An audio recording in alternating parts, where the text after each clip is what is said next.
Hello YouTube, I'm David with the David West channel. Well, do you have trouble with your spindle popping out of the fireboard and the bow when you try to bow drill? That's something you see people that's just first starting out having that problem, because there's form issues and there's comfort issues, but you know, I still have problems with my spindle popping out. And it's because I still tend to bow in an upward angle. So the more tired that I get and the harder it gets to drive the spindle, sometimes I let up on it and that upward angle pops the spindle. And I'm using a red maple set today with a dried grass bird's nest, and we'll go ahead and use the Fatwood bearing block again. But the points we're going to hit today is carving out a symmetrical divot that's deep enough. Number two, your bowstring doesn't need to be super tight. Once again, just like in my last video, it encourages the spindle to pop out if your bowstring is too tight.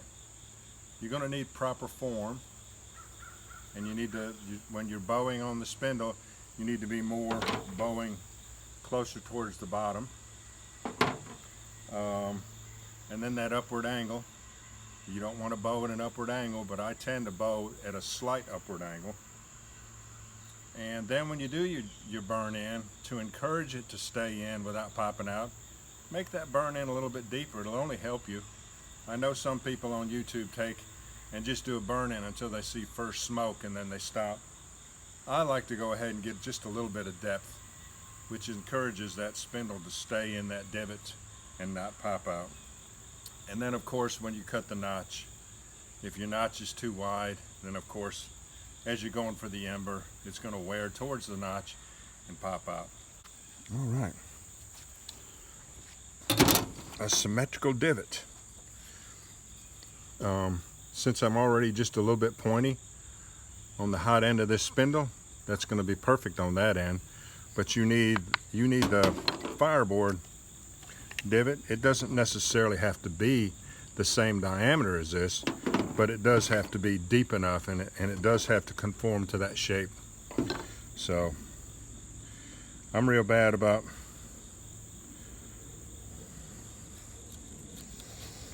just real quickly carving out the divot, just really quickly.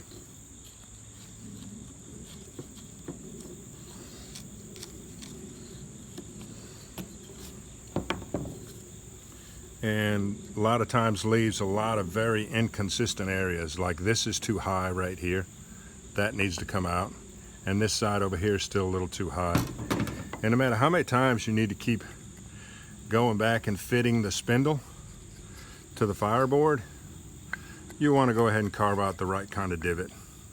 So just keep working on it until it is a symmetrical divot, until it conforms to the spindle real well.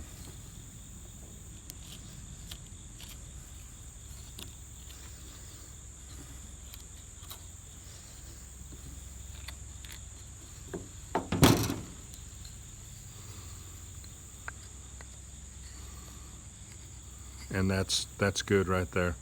Don't know how much of this you can see.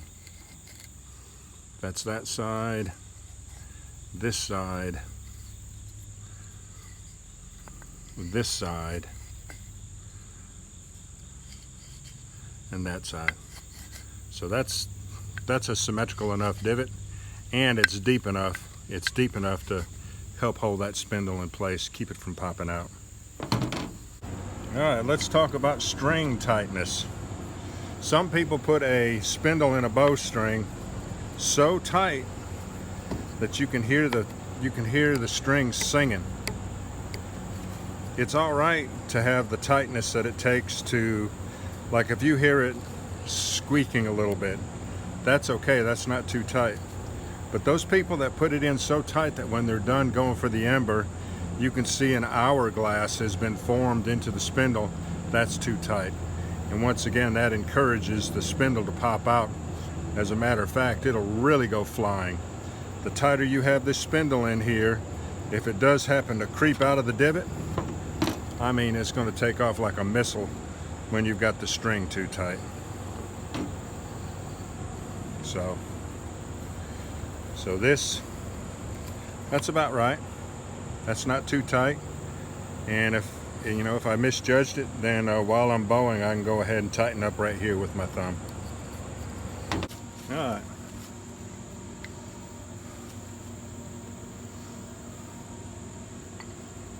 All right, we have a symmetrical divot that's deep enough. We've checked our string tightness and it's not too tight. Now let's talk about proper form and bowing down low.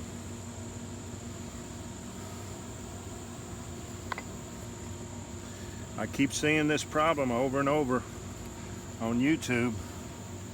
The proper form, you have got to anchor your wrist into your shin. Not your forearm, not your hand, but your wrist has to be anchored into your shin. That works in conjunction with the fireboard being in the small of your foot. I see people step on the fireboard from the tip of the toe all the way to under the balls of the feet. But in order to have a plumb spindle,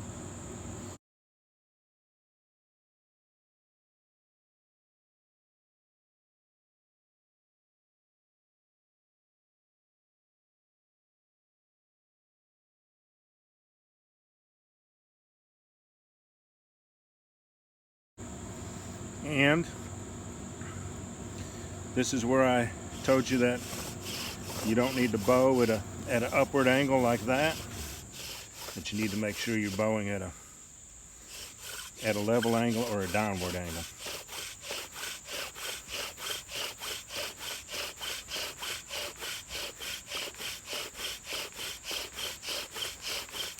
Now some people would stop right there when they see first smoke. Let's try to get a little depth.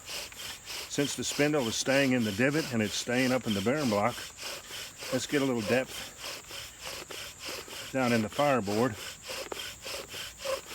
and it'll encourage it to stay together and not pop out. But I don't know if I stated it clearly enough. If your wrist is anchored into your shin, and if your fireboard is in the small of your foot, then most likely your spindle will be close to plumb, and you need to strive to get that form.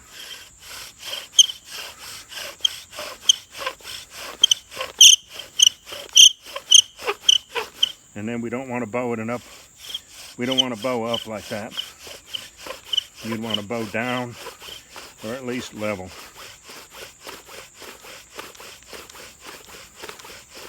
And you want your burn in to be deep enough to encourage the spindle to stay in it.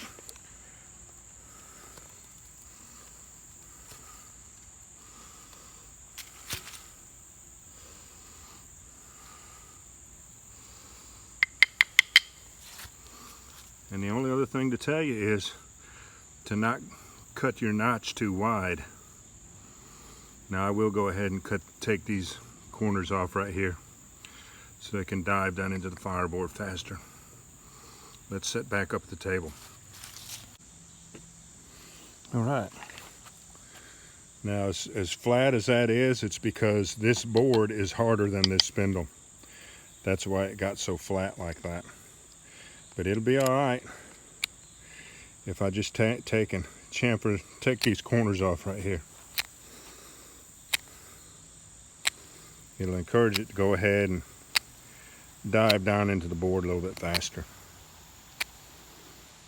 which will once again and keep it from popping out so easily. And over the years, I guess you've seen me cut this notch many times, but another reason why I still deal with pop out after all these years is because I prefer a very wide notch. I could go for just 1/8 of the pie like we're supposed to do, but I always try to get it very wide so that oxygen can get to it. So This right here would be an 1/8.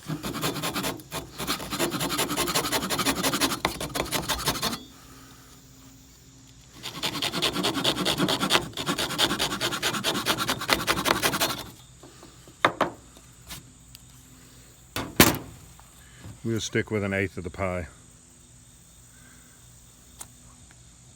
until you get more experience.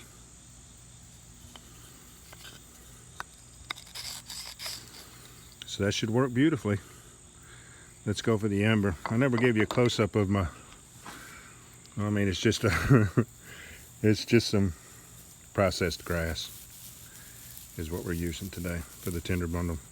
Let me get my little list out and recap. All the things you got to do to overcome a spindle popping out all the time is to have a symmetrical divot to start with, even before the burn in. And make sure that divot, when you burn it in, is, make sure the carved out divot is deep enough. And number 2, the tightness of your string. Don't over tighten your string. 3, proper form, and you want to bow as low as you can get. I always lay the bow on top of my tennis shoe. And number 4, don't bow at an upward angle. Number 5, do a deep enough burn in. Look at how deep that burn in is. That's going to help you keep it in there and keep it from popping out. And number 6, you don't want your notch too wide. So I tried to do a 1/8 pie cut on that, but that looks like it's even wider than 1/8. Let's go ahead and go for the ember. Well, I never showed you my bearing block. I went ahead and broke down and made another divot. And can you see where it's melted on the spindle and on the Fatwood?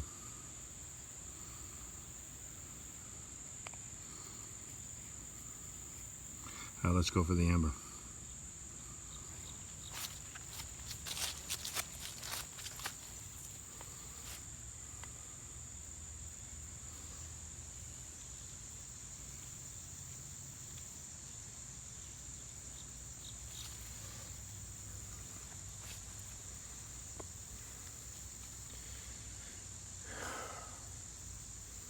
Fireboard, very important in the small of your foot.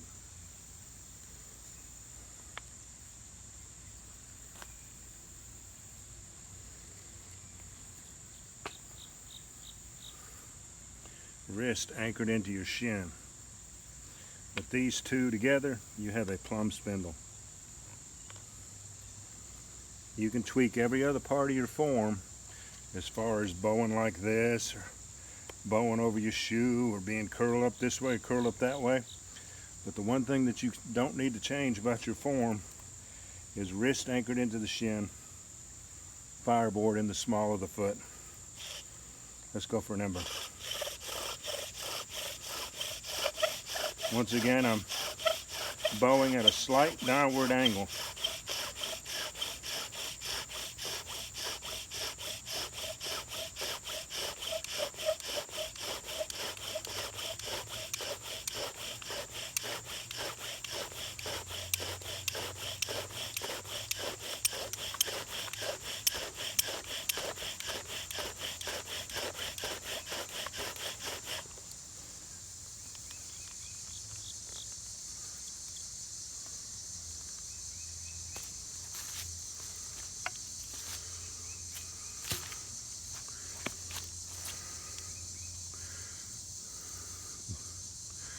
We got even more Fatwood melted out of there.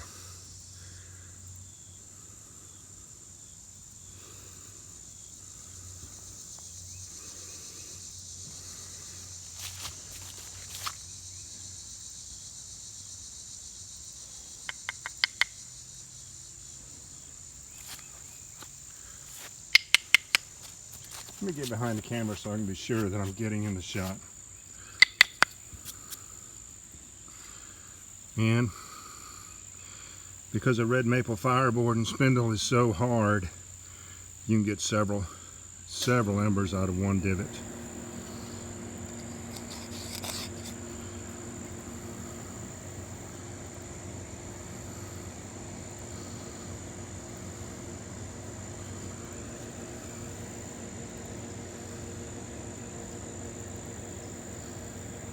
Pretty nice.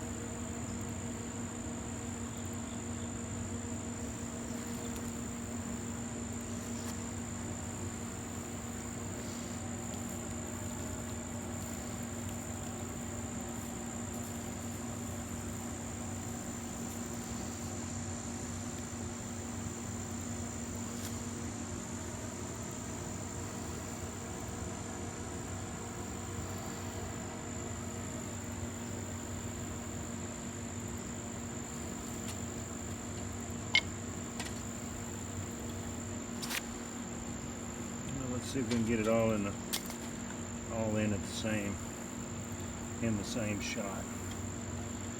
Yeah, that'll do it. Right there.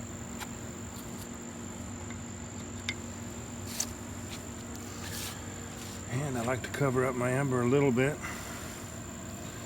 Trap all that heat in there is the reason I do it.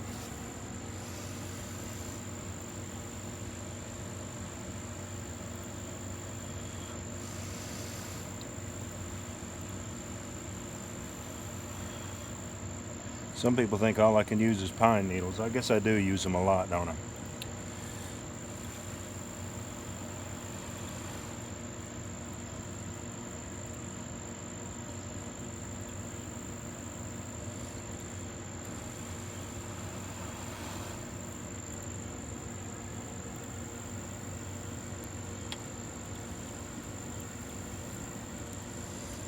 Alright, y'all. 6 points to keeping your spindle from popping out. I guess I've covered them over and over enough, and I know that I'm not the best demonstrator in the world, and I can forget things and get things confused, so just go back to the description and I'll have all 6 points laid out nice. Alright, y'all. Appreciate you joining me on this one. We'll catch you on the next one.